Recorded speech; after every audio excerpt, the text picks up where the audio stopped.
সুতির হিলোরা থেকে 3 মেয়েকে নিয়ে নিখোঁজের 1 বছর পর রাজস্থান থেকে উদ্ধার পরিবারের 4 সদস্য। 2023 সালের আগস্ট মাসের প্রথম দিকে 3 নাবালিকা মেয়েকে নিয়ে বাড়ি থেকে রহস্যজনকভাবে নিখোঁজ হয়েছিলেন মুর্শিদাবাদের সুতি থানার হিলোরা গ্রামের এক মহিলা। নিখোঁজ ডায়েরি এবং পরবর্তীতে স্বামীর অভিযোগের ভিত্তিতে রাজস্থান থেকে প্রায় 1 বছর পর উদ্ধার করা হলো একই পরিবারের 4 সদস্যকে। জঙ্গিপুর পুলিশ জেলার অন্তর্গত সুতি থানার পুলিশের তৎপরতায় উদ্ধার করা সম্ভব হয়েছে তাদের। বৃহস্পতিবার তাদের জঙ্গিপুর আদালতে পাঠানো হয়। এদিকে নিখোঁজের ঘটনায় ওই মহিলার স্বামী কর্ণ ঘোষের অভিযোগের ভিত্তিতে মেয়ে স্ত্রীকে অপহরণ করার অভিযোগে বিশ্বজিৎ চক্রবর্তী নামে বীরভূমের পাইকর থানার অন্তর্গত জাজিক গ্রামের এক বাসিন্দাকে গ্রেপ্তার করেছে পুলিশ। যদিও সংবাদ মাধ্যমের ক্যামেরার সামনে উদ্ধার হওয়া মহিলার দাবি, স্বেচ্ছায় বিশ্বজিৎ চক্রবর্তীর সঙ্গে রাজস্থানে 3 মেয়েকে নিয়ে গিয়েছিলেন এবং থাকছিলেন তারা। স্বামীর অত্যাচারের শিকার হয়েই তাদের এই সিদ্ধান্ত বলেও জানিয়েছেন তিনি। পুরো বিষয়টি খতিয়ে দেখছে পুলিশ।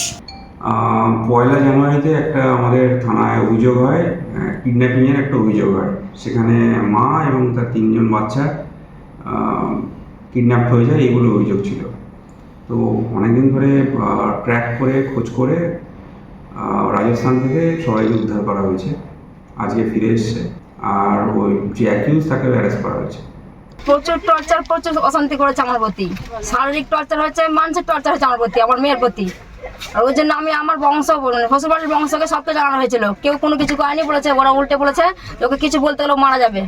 তার জন্য ওর দেওয়ারকে কিছু বলতে পারবে না, ওরা আমার ভাইকে কিছু বলতে পারবে না। যত সহ্য করবো আমরা সহ্য করে গেছি, যতদিন সহ্য করার ছিল আমি করেছি স্যার।